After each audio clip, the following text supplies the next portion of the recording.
1851, dans une commune isolée de Normandie, des ouvriers qui restauraient la crypte de l'ancien couvent de Sainte-Thérèse ont fait une découverte si troublante qu'ils ont abandonné le chantier en pleine nuit. 120 ans auparavant, en 1731, une jeune religieuse nommée Marguerite de Beaulieu avait mystérieusement disparu de ce même établissement. Ce que ces hommes ont trouvé sous les dalles millénaires a révélé une vérité si dérangeante que l'Église a immédiatement ordonné le silence absolu. Aujourd'hui encore, les archives diocésaines gardent le secret sur cette affaire qui a ébranlé les fondements même de la foi dans cette région. Si vous sentez déjà un frisson vous parcourir l'échine, abonnez-vous à notre chaîne et dites-nous dans les commentaires de quelle ville vous nous écoutez en ce moment. Votre présence nous accompagne dans cette plongée vers l'une des histoires les plus sombres de l'histoire religieuse française. L'année 1731 marque un tournant dans l'histoire de la France. Louis XV règne depuis 16 ans et le royaume traverse une période de prospérité relative après les guerres dévastatrices du siècle précédent. Dans cette France du XVIIIe siècle naissant, l'Église catholique demeure une institution puissante, propriétaire d'immenses domaines et gardienne d'une influence spirituelle sans pareille sur les populations rurales. C'est dans ce contexte que se dresse le couvent de Sainte-Thérèse, niché dans les collines verdoyantes qui surplombent la vallée de la Seule, à quelques lieues de Bayeux. Cette abbaye bénédictine, fondée en 1247 par dame Isabelle de Crépon, veuve d'un baron local mort en croisade, accueille depuis près de 5 siècles une communauté de religieuses issues principalement de la noblesse normande et de la riche bourgeoisie parisienne. L'architecture du couvent témoigne de cette longue histoire. Les bâtiments s'organisent autour d'un cloître central aux colonnes de calcaire blanc, où résonne perpétuellement le murmure des fontaines et le bruissement des feuilles de tilleul séculaires. La chapelle, joyau de l'art gothique normand, élève ses voûtes vers le ciel à travers des vitraux qui transforment la lumière en kaléidoscope de couleurs sacrées.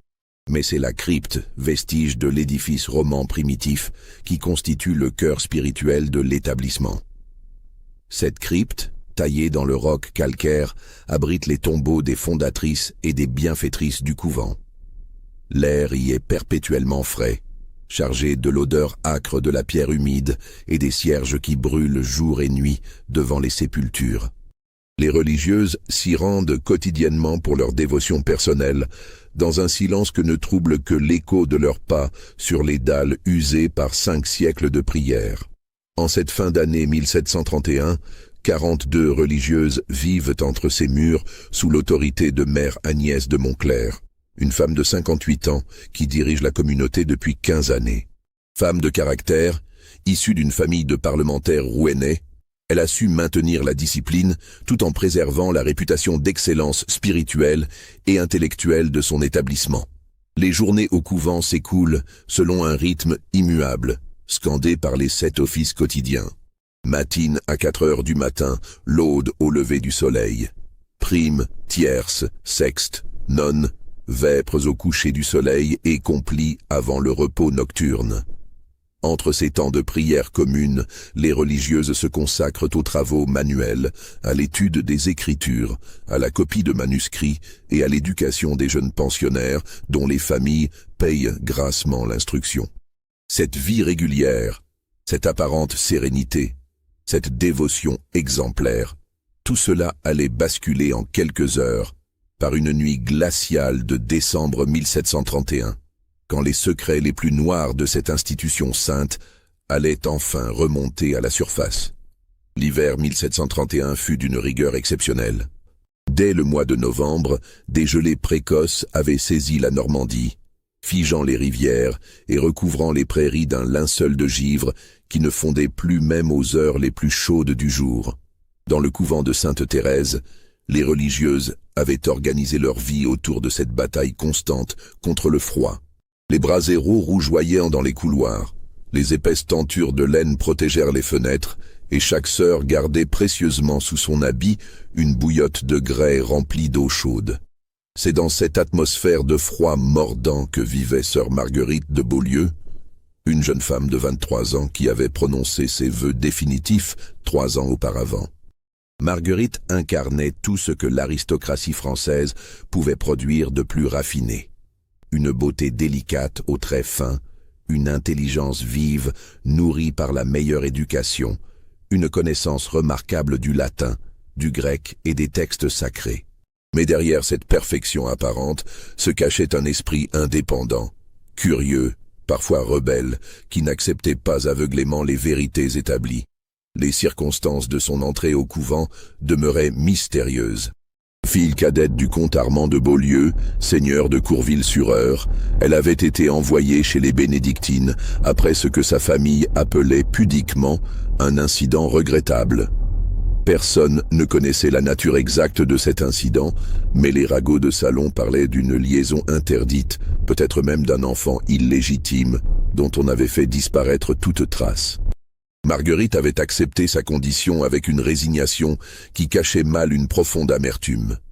Elle s'était investie corps et âme dans la vie religieuse, trouvant dans l'étude et la prière un refuge à ses tourments intérieurs. Sa cellule, spartiate comme toutes les autres, se distinguait par l'impressionnante collection de manuscrits qu'elle avait rassemblés. Commentaires patristiques, traités de théologie, chroniques historiques, et même quelques ouvrages profanes qu'elle cachait soigneusement sous sa paillasse. Car Marguerite avait une passion dévorante pour l'histoire. Elle passait de longues heures dans la bibliothèque du couvent, une salle voûtée où s'alignaient près de 3000 volumes, legs de générations de religieuses érudites. Elle y étudiait les chroniques des siècles passés, les bulles pontificales, les chartes royales, reconstituant patiemment l'histoire de son couvent et de la région. Cette passion pour l'histoire allait sceller son destin. Depuis quelques mois, Marguerite avait entrepris de cataloguer les archives du couvent, une tâche colossale que mère Agnès lui avait confiée pour occuper son esprit trop curieux. Ces archives, conservées dans une pièce voûtée adjacente à la bibliothèque, contenaient 5 siècles de documents. Correspondances, comptes, donations, testaments, bulles d'indulgence, procès-verbaux de visites épiscopales. C'est en classant ces papiers jaunis que Marguerite commença à découvrir des incohérences troublantes. Certaines donations importantes mentionnées dans les chroniques ne se retrouvaient pas dans les comptes. Des sommes considérables semblaient avoir disparu sans explication. Des biens fonciers légués au couvent n'apparaissaient plus dans les inventaires récents. Mais ce qui l'intrigua le plus, ce fut la découverte d'une correspondance secrète entre mère Agnès et un certain Monsieur de Villeroy, mystérieux personnage qui semblait parfaitement informé des affaires internes du couvent. Ces lettres, cachées dans un double fond d'un coffre de chêne, révélaient des détails troublants sur la vie privée des pensionnaires, sur les secrets de leur famille, sur leur fortune et leurs alliances. Les semaines précédant sa disparition, Marguerite avait modifié son comportement. Ses consoeurs remarquèrent qu'elle semblait préoccupée, nerveuse, qu'elle sursautait au moindre bruit. Elle avait cessé de participer aux récréations communes, préférant s'isoler dans sa cellule ou dans la bibliothèque. Pendant les offices, on la voyait souvent distraite, le regard perdu dans le vide, comme si elle réfléchissait à des problèmes insolubles. Sœur Clotilde de Breteuil, sa plus proche amie dans la communauté, s'inquiétait de ce changement. Marguerite avait toujours été réservée, mais cette mélancolie nouvelle avait quelque chose de troublant. Quand Clotilde tentait de lui parler, Marguerite éludait les questions, prétextant la fatigue ou des maux de tête. Elle semblait porter un fardeau trop lourd pour ses épaules, devait témoigner plus tard sœur Clotilde lors de l'enquête discrète menée par les autorités diocésaines. Parfois, je la surprenais en train de pleurer silencieusement pendant la prière. Quand je lui demandais ce qui la tourmentait, elle me répondait seulement « Priez pour moi, ma sœur, priez pour que j'aie le courage de faire ce qui est juste. » Cette phrase énigmatique devait prendre tout son sens quand on découvrit, 120 ans plus tard, les véritables raisons de l'angoisse de Marguerite. Le 15 décembre 1731, jour de la disparition, fut une journée particulièrement froide. La neige tombait depuis l'aube, recouvrant les jardins du couvent d'un manteau immaculé qui étouffait tous les bruits. Les religieuses s'étaient regroupées près des cheminées, filant et brodant en silence, interrompant leur ouvrage seulement pour les offices. Marguerite, ce jour-là, semblait encore plus tendue qu'à l'ordinaire. Plusieurs sœurs remarquèrent qu'elle mangeait à peine, qu'elle ne cessait de jeter des regards vers la table où siégeait mère Agnès. Pendant l'office de vêpres, elle prit la parole lors des intentions de prière, demandant à Dieu de donner la force à ceux qui doivent révéler la vérité, même quand cette vérité peut causer de la peine. Cette prière étrange fit froncer les sourcils de mère Agnès, qui lança un regard interrogateur à Marguerite. Mais celle-ci baissa la tête et ne dit plus rien jusqu'à la fin de l'office. Après le souper, pris comme toujours en silence pendant qu'une religieuse lisait des passages de la vie des saints, Marguerite se dirigea vers la crypte pour ses dévotions personnelles. C'était une habitude qu'elle avait prise depuis son arrivée au couvent. Chaque soir, elle descendait dans la crypte pour prier seule devant le tombeau de Sainte Thérèse, dans le silence et le recueillement. Cette soirée du 15 décembre 1731 devait être la dernière fois qu'on la voyait vivante. Quand les cloches sonnèrent accomplies, le dernier office de la journée, Marguerite n'était pas revenue de la crypte. Sœur Clotilde, inquiète, descendit la chercher. Elle trouva la crypte vide, éclairée seulement par les cierges qui brûlaient devant les tombeaux. Le prie-Dieu, où Marguerite avait l'habitude de s'agenouiller, était vide. Son livre de prière personnelle, un petit volume relié de cuir rouge qu'elle ne quittait jamais, était posé ouvert sur la dalle, à la page du psaume 51. « Ayez pitié de moi, ô Dieu, selon votre grande miséricorde. » L'alerte fut donnée immédiatement. Mère Agnès organisa des recherches dans tout le couvent. On fouilla chaque recoin, chaque cellule, chaque corridor. Les domestiques explorèrent les caves, les greniers, les dépendances. Rien. Marguerite avait disparu comme si la terre l'avait engloutie. L'enquête menée par les autorités diocésaines fut minutieuse. Monseigneur Charles-François de Mornay, évêque de Bayeux, dépêcha sur place son vicaire général, l'abbé Julien de Bréauté, homme d'expérience rompu aux affaires délicates. Chaque religieuse fut interrogée individuellement, sous le sceau du secret de la confession. Chaque domestique, chaque fournisseur, chaque paysan des environs fut questionné. Les témoignages concordaient. Personne n'avait vu Marguerite quitter le couvent. Les portiers juraient que toutes les issues étaient verrouillées selon la règle. Les murs d'enceinte, hauts de 4 mètres, étaient impraticables sans échelle. Les grilles des fenêtres étaient intactes. Le mystère semblait total. Mais l'abbé de Bréauté, homme d'une intelligence remarquable, nota plusieurs détails troublants. D'abord, l'attitude de mère Agnès pendant les interrogatoires. La supérieure, d'ordinaire si maîtresse d'elle-même, semblait nerveuse, évasive. Elle affirmait ne rien savoir des préoccupations de Marguerite, mais ses réponses manquaient de spontanéité. Ensuite, il y avait cette histoire de correspondance secrète. Plusieurs religieuses avaient mentionné que Marguerite travaillait depuis des mois sur les archives. Quand l'abbé demanda à examiner ces documents, mère Agnès prétendit que tout était parfaitement en ordre, mais elle refusa catégoriquement qu'un étranger fouille dans les papiers du couvent. Enfin, il y avait la famille de Marguerite. Le comte de Beaulieu, prévenu de la disparition de sa fille, se contenta d'une réponse laconique. Elle a fait son choix, que la volonté de Dieu soit faite. Cette indifférence glaciale étonna l'abbé qui s'attendait à voir un père éploré exiger des explications. L'hiver 1731-1732 fut marqué par une série d'événements étranges au couvent de Sainte-Thérèse.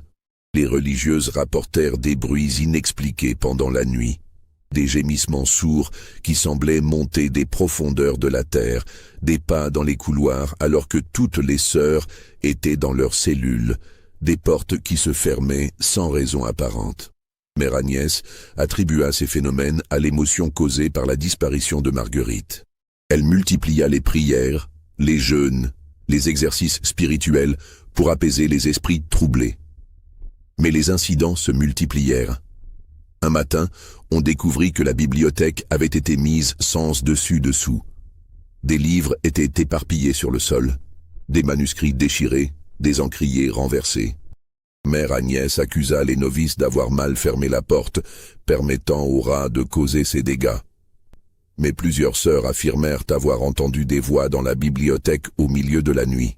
Quelques jours plus tard, ce fut la sacristie qui fut trouvée en désordre. Les vases sacrés avaient été déplacés, les ornements froissés, les cierges éteints. Cette fois, Mère Agnès ordonna des rondes nocturnes pour surveiller les bâtiments. Mais le plus troublant était l'attitude de certaines religieuses. Sœur Clotilde, l'amie de Marguerite, était devenue taciturne, presque hostile. Elle évitait le regard de Mère Agnès et se montrait réticente à participer aux offices. Quand on lui demandait ce qui la préoccupait, elle répondait seulement « Marguerite n'est pas partie. Elle est toujours parmi nous. Elle attend. » Cette phrase énigmatique troublait profondément la communauté. Que voulait dire Clotilde? Avait-elle des informations sur la disparition de son amie? Ou son esprit avait-il basculé dans la folie mystique? Au printemps 1732, les incidents cessèrent aussi brutalement qu'ils avaient de commencer. Le couvent retrouva sa sérénité apparente. On ne parla plus de Marguerite que pour prier pour le repos de son âme. Officiellement, elle était partie rejoindre un ordre contemplatif dans une région éloignée. Cette version, encouragée par la hiérarchie, finit par être acceptée par tous. Seule sœur Clotilde refusait d'oublier. Jusqu'à sa mort en 1769, elle continua à affirmer que Marguerite était toujours au couvent, quelque part dans les profondeurs de la terre, attendant que justice soit rendue. Si cette histoire vous glace déjà le sang, imaginez ce qu'ont ressenti les ouvriers qui, 120 ans plus tard, allèrent découvrir que Clotilde avait peut-être raison. L'année 1789 marqua un tournant dans l'histoire de France. La Révolution balaya l'ancien ordre et l'Église catholique fut l'une de ses premières victimes. Le 2 novembre 1789, l'Assemblée nationale vota la nationalisation des biens du clergé. Les couvents et monastères furent fermés, leurs occupants dispersés ou emprisonnés. Le couvent de Sainte-Thérèse ne fut pas épargné. En février 1790, un détachement de gardes nationaux vint signifier aux religieuses l'ordre d'évacuation. Mère Agnès de Montclair était morte depuis 45 ans, emportant ses secrets dans la tombe. Sa successeur, Mère Françoise de Bonneval, tenta vainement de négocier un délai. Les religieuses furent dispersées aux 4 vents. Certaines trouvèrent refuge dans des familles sympathisantes. D'autres émigrèrent en Angleterre ou dans les États allemands. Quelques-unes périrent sur l'échafaud pendant la Terreur. La plupart disparurent dans l'anonymat de la tourmente révolutionnaire. Le couvent fut pillé méthodiquement. Les révolutionnaires emportèrent tout ce qui avait de la valeur. Les vases sacrés, les ornements brodés d'or, les tableaux des maîtres, les manuscrits enluminés. Ce qui ne pouvait pas être vendu fut détruit par fanatisme ou par négligence. Mais curieusement, les pillards évitèrent la crypte, peut-être par superstition, peut-être par respect pour les morts. Ils se contentèrent de voler les ornements des tombeaux sans toucher aux sépultures elles-mêmes. Les dalles de pierre, trop lourdes pour être facilement déplacées, restèrent en place. Pendant 60 ans, de 1790 à 1850, le couvent de Sainte-Thérèse resta abandonné. Les toitures s'effondrèrent, les murs se lézardèrent, la végétation envahit les cours.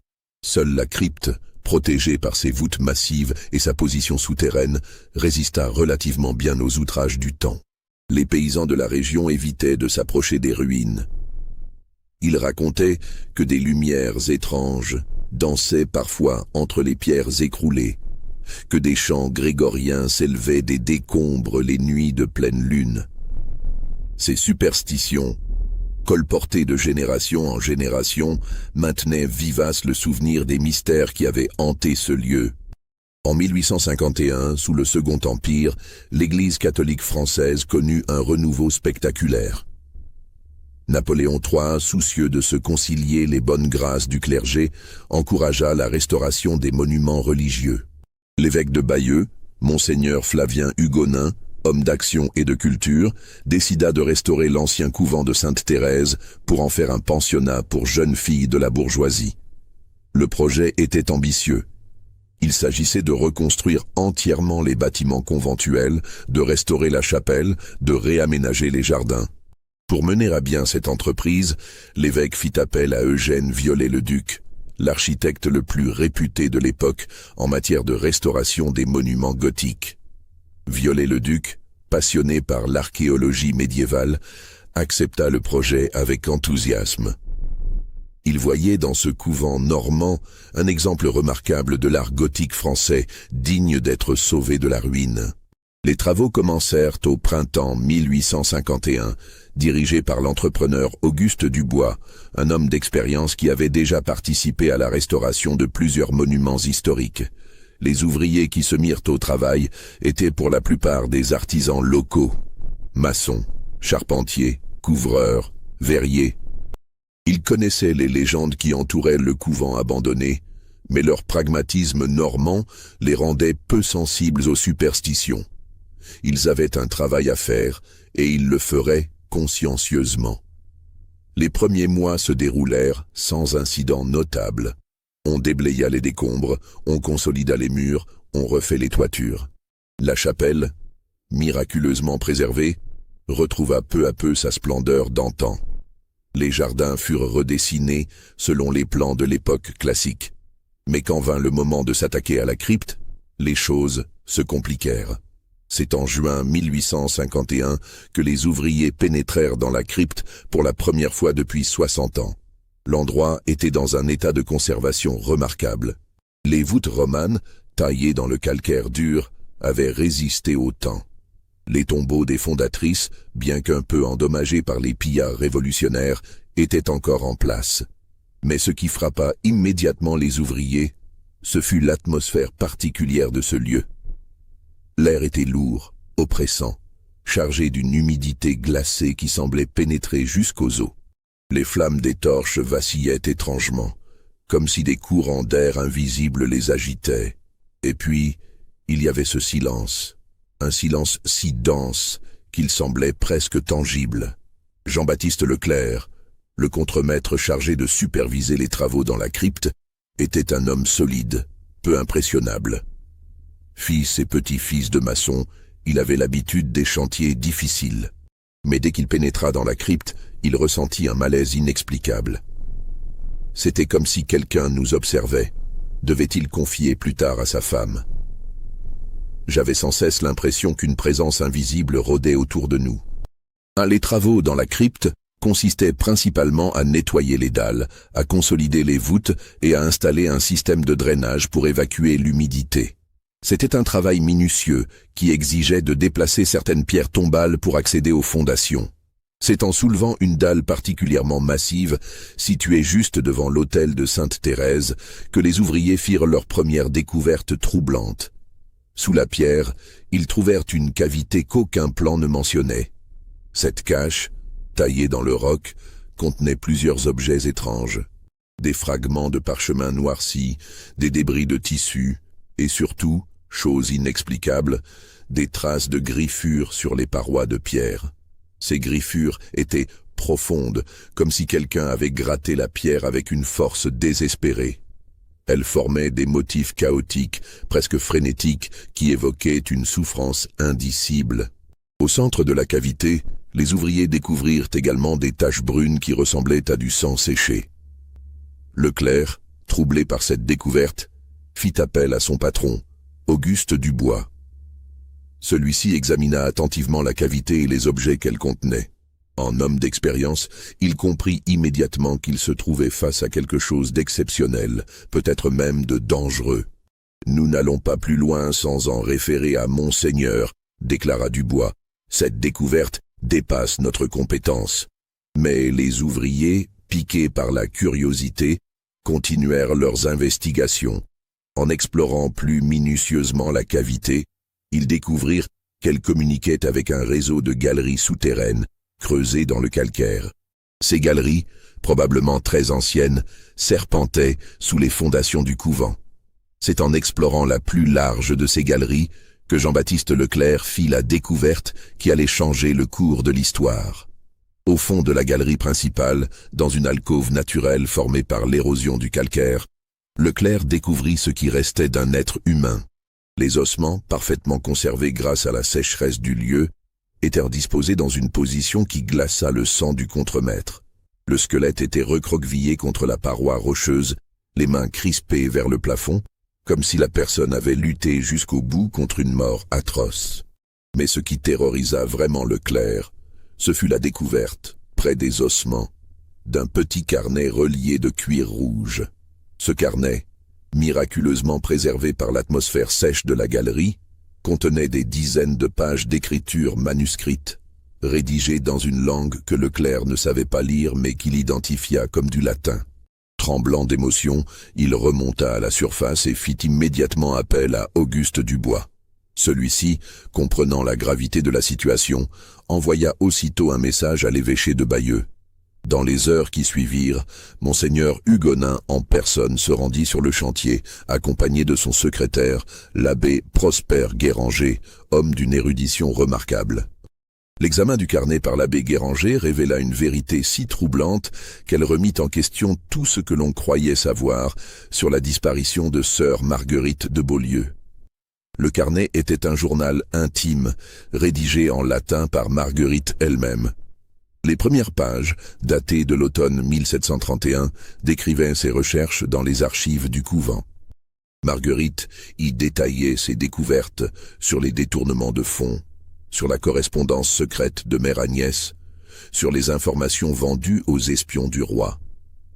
Mais ce qui bouleversa les lecteurs, ce furent les dernières pages du carnet, écrites dans des conditions manifestement dramatiques. L'écriture, d'abord régulière et soignée, devenait de plus en plus tremblante, presque illisible. Les phrases se faisaient courtes, hachées, comme si l'auteur luttait contre l'épuisement et la peur. Ces pages révélaient les circonstances exactes de la disparition de Marguerite. Le 15 décembre 1731, elle avait décidé de confronter Mère Agnès à ses découvertes. Elle exigeait que la supérieure cesse ses malversations et confesse publiquement ses crimes. Mère Agnès, prise de panique, avait feint d'accepter, mais elle avait secrètement drogué le verre de vin que Marguerite buvait chaque soir avant ses dévotions. Quand la jeune religieuse s'était évanouie dans la crypte, Mère Agnès l'avait traînée jusqu'à la galerie souterraine qu'elle connaissait depuis longtemps. Cette galerie, creusée au XIVe siècle pour servir de refuge pendant la guerre de 100 ans, communiquait avec la crypte par une ouverture dissimulée derrière l'autel de Sainte-Thérèse. Et là, dans cette galerie, Mère Agnès avait commis l'irréparable. Les dernières pages du carnet de Marguerite constituent l'un des témoignages les plus poignants et les plus terrifiants de l'histoire de la littérature française. Écrite dans l'obscurité totale, à tâtons, avec une plume de fortune trempée dans son propre sang, ces pages révèlent l'agonie d'une femme confrontée à la cruauté humaine dans ce qu'elle a de plus abject. Marguerite raconte comment elle a repris conscience dans la galerie souterraine, les mains et les pieds liés, la bouche bâillonnée avec un morceau de tissu. Mère Agnès se tenait au-dessus d'elle, tenant une torche qui projetait des ombres dansantes sur les parois humides. Dans cette lumière vacillante, le visage de la supérieure avait perdu toute trace de compassion chrétienne. C'était le masque de la cupidité et de la peur, déformé par 15 années de mensonges et de corruption. Vous auriez dû vous contenter de prier et de vous taire, avait dit Mère Agnès d'une voix glaciale. Vous auriez pu vivre heureuse dans l'ignorance. Mais vous avez voulu fouiller, découvrir, juger. Maintenant, vous allez payer le prix de votre curiosité. Mère Agnès expliqua alors à Marguerite l'ampleur de son système de corruption. Depuis 15 ans, elle détournait systématiquement les donations du couvent pour financer un train de vie luxueux. Elle possédait une maison secrète à Caen, où elle recevait des hommes de pouvoir, parlementaires et financiers, à qui elle vendait des informations sur les familles nobles, dont les filles étaient pensionnaires au couvent. Plus grave encore, elle faisait chanter certaines de ces familles en menaçant de révéler leurs secrets les plus intimes. Adultère, bâtard, dette de jeu, alliance secrète. Rien n'échappait à son réseau d'espionnage. Les jeunes pensionnaires, inconsciemment, lui fournissait tous les renseignements dont elle avait besoin en racontant naïvement les conversations qu'elle surprenait chez elle. « Vous croyez servir Dieu ?» avait ricané Mère Agnès. « Mais moi, je sers des maîtres bien plus puissants. » Des hommes qui peuvent faire et défaire les réputations, qui peuvent enrichir ou ruiner d'un simple mot. J'ai plus de pouvoir entre ces murs que n'en a jamais eu aucune sainte. Marguerite, dans son carnet, décrit la terreur qui l'envahit quand elle comprit que Mère Agnès n'avait pas l'intention de la libérer. La supérieure avait déjà tout prévu. Elle expliquerait la disparition de Marguerite en prétendant que la jeune religieuse, rongée par des scrupules excessifs, avait fui le couvent pour se réfugier dans un ordre plus strict. La famille de Beaulieu, compromise dans l'affaire qui avait mené Marguerite au couvent, ne poserait aucune question embarrassante. « Cette galerie sera votre tombeau », avait annoncé Mère Agnès. « Personne ne vous trouvera jamais ici. Dans quelques années, quand vos os seront devenus poussière, je ferai murer définitivement l'entrée. Vous rejoindrez les autres âmes perdues qui hantent ces souterrains. » Car Marguerite n'était pas la première victime de Mère Agnès. La supérieure avoua avoir déjà fait disparaître, au cours des années précédentes, 2 autres religieuses qui avaient découvert ses activités. Sœur Bénédicte de Rouvray, en 1725, et sœur Cécile de Montmorency, en 1728. Leur disparition avait été expliquée de la même manière, et leur famille avait accepté les explications officielles. Vous voyez, avait conclu Mère Agnès avec un sourire cruel, Dieu protège ceux qui savent adapter sa parole aux nécessités du monde. Vous n'étiez qu'une idéaliste naïve. Le monde n'a pas de place pour les idéalistes. Sur ces mots, Mère Agnès avait quitté la galerie, emportant la torche et plongeant Marguerite dans une obscurité totale. Elle avait scellé l'entrée de la galerie avec une pierre massive, condamnant la jeune religieuse à une mort lente et atroce. Ce qui suit dans le carnet de Marguerite dépasse en horreur tout ce que l'imagination humaine peut concevoir. Seule dans l'obscurité glaciale, privée de nourriture et d'eau, elle lutta pendant des jours contre la folie et le désespoir. Ses premières pages après l'emprisonnement témoignent encore d'une foi inébranlable. Elle prie, récite des psaumes, implore Dieu de lui donner la force de pardonner à son bourreau. Mais au fil des jours, le ton change. La faim et la soif commencent à déliter sa raison. Elle entend des voix, voit des visions, dialogue avec des interlocuteurs invisibles. Parfois, elle croit entendre les chants de ses consoeurs qui célèbrent les offices au-dessus d'elle. Elle hurle, supplie, frappe les parois de pierre jusqu'à s'écorcher les mains. 3e jour, je crois. Mes lèvres sont sèches comme du parchemin. J'ai léché les parois pour recueillir l'humidité qui soigne du calcaire. Le goût est amer, terreux. Mes prières se mélangent aux gémissements que je ne peux plus retenir. Seigneur, pourquoi m'avez-vous abandonné? 5e jour, peut-être le 6e. Je n'arrive plus à compter.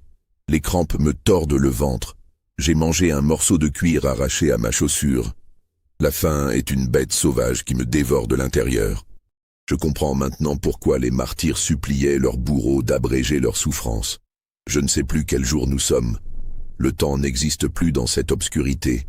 J'ai trouvé une pierre pointue. J'ai gravé mes accusations sur la paroi pour que la vérité survive à ma chair. Si quelqu'un trouve un jour ces mots, qu'il sache que Mère Agnès de Montclair est une meurtrière. Qu'il sache que la justice de Dieu finira par triompher. Les dernières pages du carnet sont presque illisibles. L'écriture devient tremblante, incohérente. Marguerite délire, s'adresse à sa mère morte, confesse des péchés imaginaires, récite des fragments de latin entremêlés de supplications pathétiques. J'entends des pas. Quelqu'un vient... Non, c'est encore une hallucination. Mes ongles sont usés jusqu'à la chair. J'ai gratté la pierre jusqu'au sang. Mes doigts ne sont plus que plaies et os. Seigneur, reprenez mon âme. Je n'en peux plus. La soif est pire que tout. Ma langue a gonflé dans ma bouche. Je n'arrive plus à déglutir. Parfois, je sens le goût du sang. Je crois que je me mords la langue sans m'en rendre compte. Pardonnez-moi, mon Dieu. Pardonnez-moi d'avoir voulu faire le bien. La dernière phrase du carnet, tracée d'une main défaillante, résume tout le désespoir de cette femme exceptionnelle confrontée à l'échec de ses idéaux. Mater misericordiae, ora pro nobis peccatoribus, nunc et in hora mortis nostrae. Mère de miséricorde, priez pour nous pécheurs, maintenant et à l'heure de notre mort. Si ces révélations vous glacent d'horreur, dites-nous dans les commentaires ce que vous pensez de la cruauté humaine quand elle se dissimule derrière la religion. Votre engagement nous encourage à continuer à déterrer ces histoires que l'histoire officielle a voulu ensevelir. La lecture du carnet de Marguerite bouleversa profondément Monseigneur Hugonin et l'abbé Guéranger. Ces hommes d'église, habitués aux bassesses humaines par leur ministère, se trouvaient confrontés à un crime d'une ampleur qui dépassait leur entendement. Comment une femme consacrée à Dieu avait-elle pu commettre de tels actes? Comment l'institution qu'ils servaient avait-elle pu abriter un tel monstre? Mais au-delà de l'émotion, il y avait une question pratique redoutable. Que faire de cette découverte? Révéler publiquement l'affaire risquait de porter un coup terrible à la réputation de l'Église, déjà ébranlée par les bouleversements révolutionnaires. En pleine campagne de restauration du catholicisme français, un tel scandale pourrait compromettre des années d'efforts. Monseigneur Hugonin décida de mener une enquête discrète pour vérifier l'authenticité des accusations portées par Marguerite. Il chargea l'abbé Guéranger de consulter les archives diocésaines pour retrouver la trace des deux autres religieuses mentionnées dans le carnet, sœur Bénédicte de Rouvray et sœur Cécile de Montmorency. Les recherches de l'abbé confirmèrent les affirmations de Marguerite. Les deux religieuses avaient effectivement disparu dans les circonstances décrites et leur famille avait accepté sans broncher les explications officielles. Plus troublant encore, l'abbé découvrit dans les comptes du couvent des irrégularités flagrantes pendant la période où Mère Agnès dirigeait l'établissement. Des donations importantes n'apparaissaient pas dans les livres de comptes. Des propriétés léguées au couvent avaient été mystérieusement vendues à des prix dérisoires à des acquéreurs dont les noms revenaient dans la correspondance secrète découverte par Marguerite. Tout concordait. Mère Agnès de Montclerc avait effectivement dirigé pendant 15 ans un système de corruption d'une ampleur considérable. Mais il y avait plus grave. En fouillant dans les archives notariales de Caen, l'abbé Guéranger découvrit que Mère Agnès possédait effectivement une maison dans cette ville, achetée sous un faux nom en 1720. Cette maison, située dans un quartier discret, avait été le théâtre de réunions secrètes où se retrouvaient des personnalités influentes de la région. L'abbé identifia plusieurs de ces personnalités grâce au registre de l'époque. Il y avait là des parlementaires, des financiers, des courtisans, tous liés d'une manière ou d'une autre aux familles dont les filles étaient pensionnaires au couvent. Le réseau d'espionnage et de chantage mis en place par Mère Agnès était d'une sophistication remarquable. Ces découvertes posaient un problème moral et politique considérable.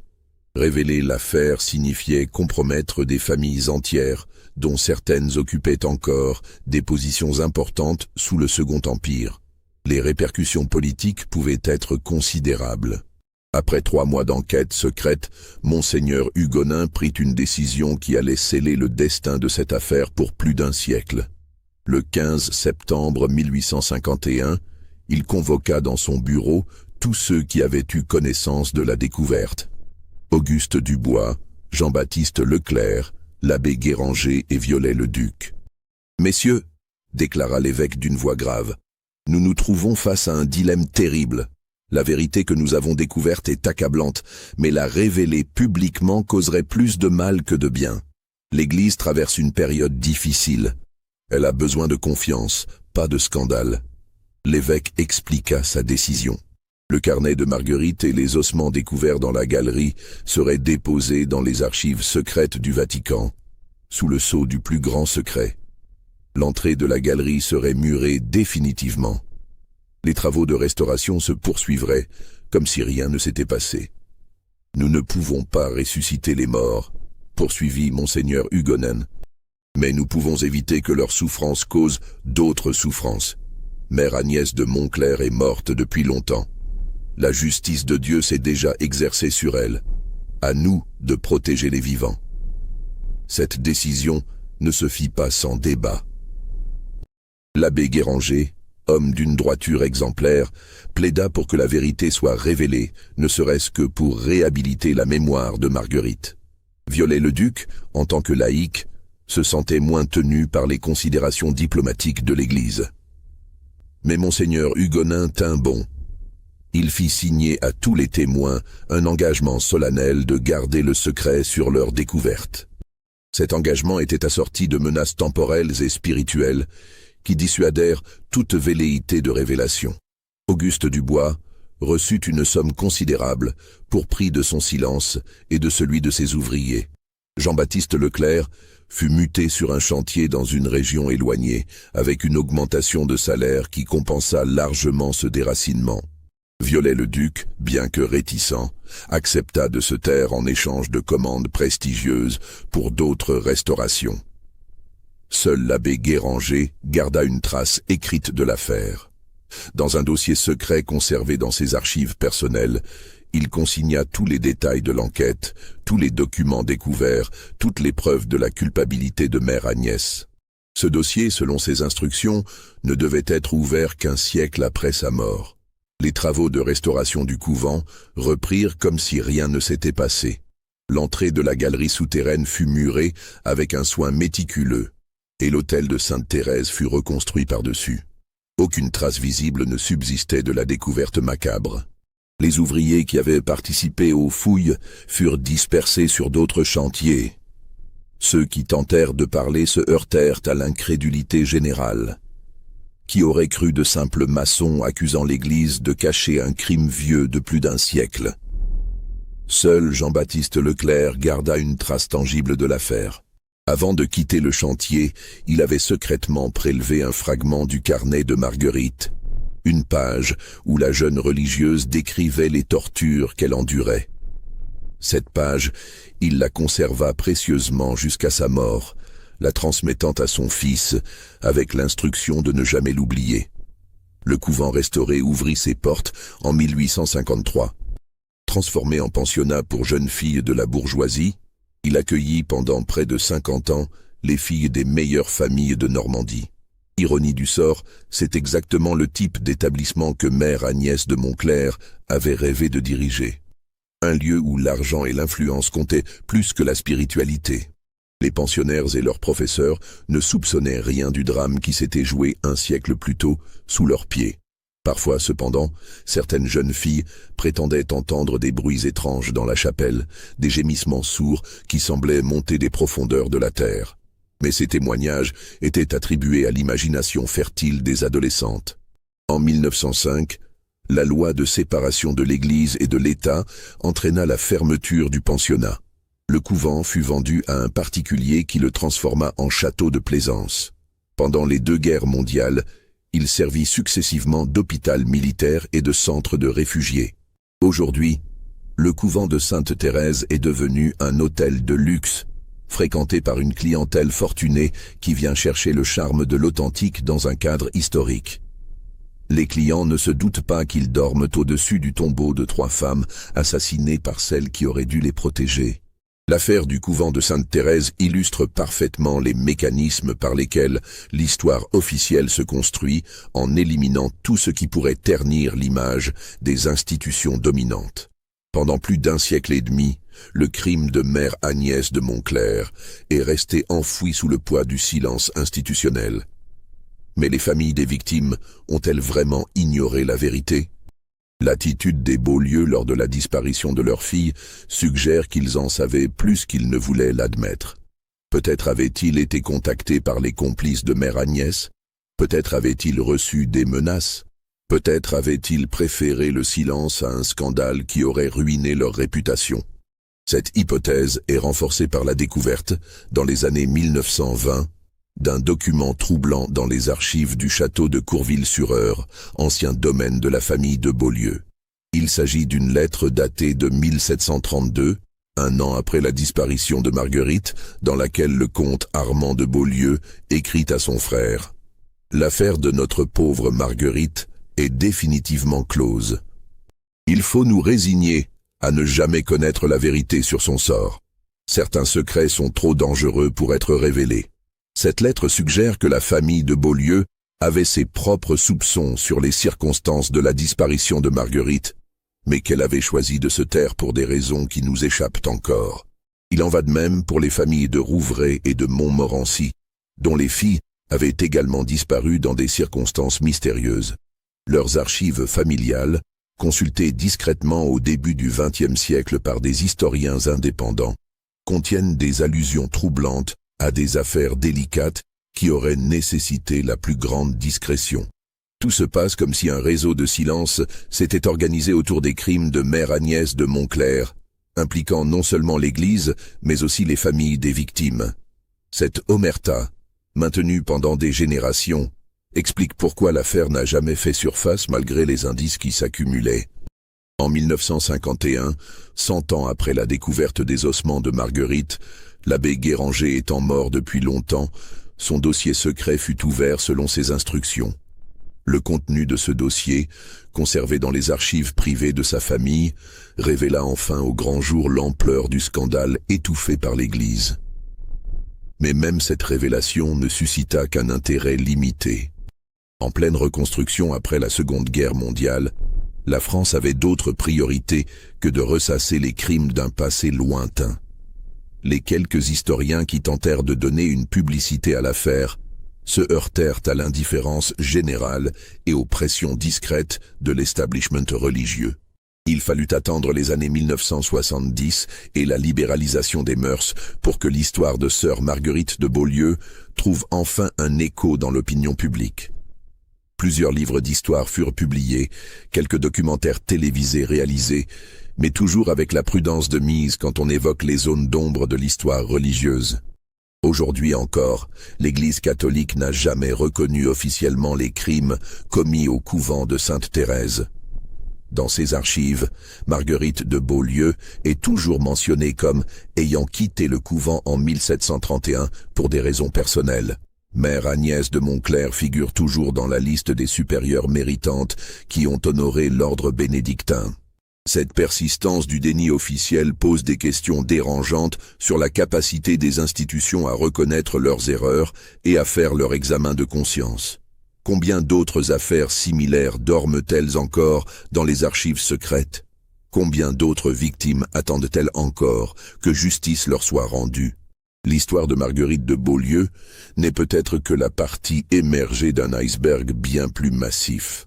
Dans toute l'Europe, les couvents et monastères du XVIIIe siècle ont abrité des secrets que l'histoire officielle a préféré oublier. Des témoignages fragmentaires, des allusions troublantes, des disparitions inexpliquées parsèment les chroniques de l'époque sans jamais être approfondies. Que cachent réellement ces institutions qui se prétendaient au service de Dieu? Combien de mères Agnès de Montclerc ont-elles exercé leur pouvoir dans l'ombre, protégées par le respect aveugle que les fidèles portaient à l'Église? Combien de Marguerites de Beaulieu ont-elles payé de leur vie leur soif de vérité et de justice? Ces questions dérangeantes continuent de hanter notre époque.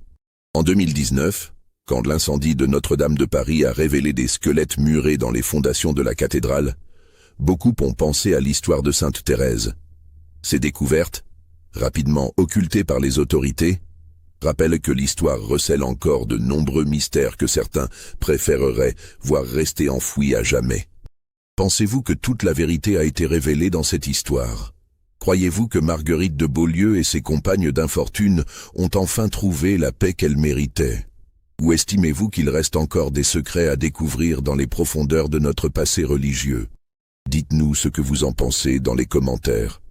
Abonnez-vous à notre chaîne pour découvrir d'autres mystères de l'histoire. Et surtout, partagez cette histoire avec tous ceux qui, comme vous, croient que la vérité finit toujours par triompher, même quand elle met des siècles à émerger des ténèbres du silence.